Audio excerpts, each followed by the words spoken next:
তো দেখুন, এই ব্যাপারটা আমি লেকচারের শুরুতেই বলেছি আপনাদেরকে। আবার যদি একবার রিক্যাপ করে দেই যে এখান থেকে আমরা কিভাবে বিষয়টা মনে রাখবো। দেখেন, এখানে অনেকের একটু কনফিউশন হয়। আমি যেই কয়েকটা ওয়ার্ড বলবো এর বাইরে কোনো ওয়ার্ড মনে রাখবেন না, আপনাদের এই লেভেলে অ্যাটলিস্ট। কারণ এটা পুরোটা মনে রাখতে গেলে হবে কি, আপনি মেজর জিনিসই আলোয় ফেলবেন। দেখেন, এখন কিন্তু আপনাদের কাছে সবকিছু ক্লিয়ার যে এসটি ইলিভেটেড এমআই মানে এসটি ইলিভেশন থাকবে, যেই টেরিটরিতে থাকবে সেই টেরিটরিতে আমি এমআই বলবো। এখন কোন টেরিটরি, এটাই হচ্ছে সেই টেরিটরি। যেমন এটা একটা টেরিটরি, হাইল্যাটারাল টেরিটরি, এটা ইনফেরিয়র টেরিটরি, এটা সেপ্টাল টেরিটরি, এটা অ্যান্টেরোসেপ্টাল টেরিটরি, এটা অ্যান্টেরিয়র টেরিটরি, এটা ল্যাটারাল টেরিটরি, এটা এক্সটেন্সিভ অ্যান্টেরিয়র টেরিটরি। অর্থাৎ টেরিটরি বলতে এটা কোন রিজিয়ন, হার্টের কোন পাশকে সে ক্যাপচার করছে, হার্টের কোন পাশকে সে আমাকে ইমেজ দিচ্ছে, সেটার ভিত্তিতে আমি ওই এমআইটা বলে দিব। ক্লিয়ার?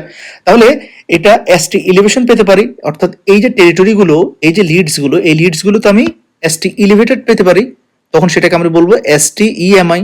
আবার একইভাবে এই লিডগুলোতে, এই টেরিটরিগুলোতে আমি এনএসটিএমআই পেতে পারি, এনএসটিইএমআই। তো এনএসটিএমআই তে ফাইন্ডিং কয়টা? দুইটা। একটা হচ্ছে ডাউন স্লোপিং বা হরাইজন্টাল এসটি ডিপ্রেশন, আর একটা হলো সিমেট্রিক্যাল টি ইনভার্সন। তাহলে আপনাদের কাছে এখন সবকিছু ক্লিয়ার। তাহলে দেখেন, লিড 1 এভিএল এ যদি আমি ফাইন্ডিং পাই, লিড 1 এভিএল, তখন সেটাকে বলবো হাই ল্যাটারাল এমআই। আর লিড 1 এভিএল এর সাথে যদি লিড V5 এবং V6 ও আমি ফাইন্ডিং পাই, এই যে 1 এভিএল সাথে V5 V6 এই চারটা, তখন সেটাকে বলবো ল্যাটারাল এমআই। ক্লিয়ার? আর যদি শুধুমাত্র V5 এবং V6 এ পাই, এই যে হতে পারে এসটি ইলিভেশন, হতে পারে ST depression and T inversion, whatever else, তাহলে তখন সেটাকে বলবেন ল্যাটারাল এমআই। তাহলে দেখেন, মাথায় রাখবেন, ল্যাটারাল এমআই বলতে শুধুমাত্র V5 V6 কেও বোঝায়, ল্যাটারাল এমআই বলতে 1 এভিএল সাথে V5 V6 কেও বোঝায়। হ্যাঁ, ওকে, ফাইন। তারপর আরেকটা কি মনে রাখতে হবে আমাদের, এটা হলো ইনফেরিয়রটা। 2-3 ABF, এখানে কোনো জটিলতা নাই, সেটা হচ্ছে ইনফেরিয়র এমআই। ওকে। তারপর V1 V2 সেপ্টাল, আর V1 থেকে V4 এন্টেরোসেপ্টাল, আর V1 থেকে V6 সবগুলা সব চেস্টেড একসাথে, সেটা হচ্ছে অ্যান্টেরিয়র। ওকে, সো এই কয়েকটা ব্যাপার আপনারা একটু মনে রাখবেন ইনশাল্লাহ। তো এর মধ্যে খুব ফ্রিকোয়েন্টলি আপনাদের এক্সামে প্রফে যেটা থাকবে সেটা হলো এই ইনফেরিয়র এমআই, তারপরে হলো এই অ্যান্টেরিয়র এমআই V1 থেকে V6, আরেকটা প্রায় সময় দেয় সেটা হলো ল্যাটারাল এমআই, তারপরে এদিকে হলো আমাদের এক্সটেন্সিভ অ্যান্টেরিয়র এমআই। হ্যাঁ, এগুলো হচ্ছে বেশি কমনলি দেয়, সো এগুলো হচ্ছে একটু ভালো করে মনে রাখতে হবে ইনশাল্লাহ আপনাকে।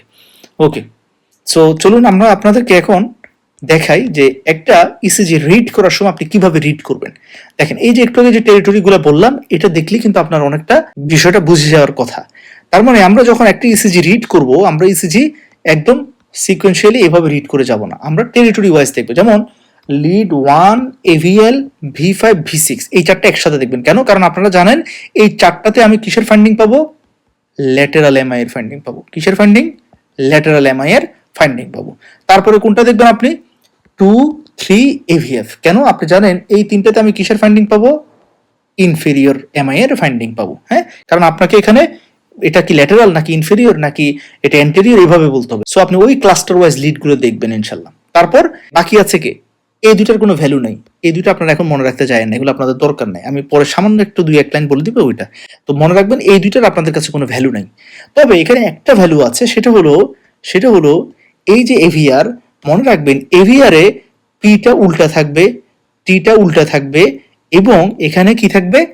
এসটা আর এর চাইতে বেশি থাকবে। অর্থাৎ এই যে দেখেন, এই যে এটা হলো আর, কিন্তু এটা হলো এস। তাহলে এখানে দেখেন তো, কে বেশি ডেপথ, কে বেশি লম্বা? এসটা বেশি লম্বা। That means S is greater than R. এটাকে আমরা কি বলি? যেহেতু এসটা বেশি লম্বা, তার দ্যাট মিনস কি আরটা ছোট, সো এটাকে আমরা বলি নেগেটিভ আর। তাহলে এভিআরে যদি এই ফাইন্ডিংটা পাই, তখন আমি বুঝবো আমার লিডগুলো নার্স প্রপারলি বসাইছে। আর যদি দেখেন না এভিআরে আমার আরটা লম্বা, এসটা ছোট, পিটা আবার আপরাইট, তাহলে বুঝবেন লিড বসানো ঠিক হয়নি, ইসিজিটা আবার রিপিট করতে হবে। সো এভিআর দেখে আমরা কি যাচাই করি? এভিআর দেখে আমরা যাচাই করি লিড প্লেসমেন্ট ঠিক আছে কিনা, এটা মাথায় রাখবেন। ওকে, ফাইন। এখন আমরা চেস্ট লিডে আসবো। এই যে একদম আপনার V1 থেকে শুরু করবেন। হ্যাঁ, V1 থেকে শুরু করবেন, একটু এডিট করে নেন। V1 থেকে শুরু করবেন, V1 V2 V3 V4 এই চারটা একসাথে দেখবেন। যদি শুধুমাত্র V1 V2 তে ফাইন্ডিং পান, আবারও বলছি, যদি শুধুমাত্র V1 এবং V2 তে ফাইন্ডিং পান, সেটা সেপ্টাল।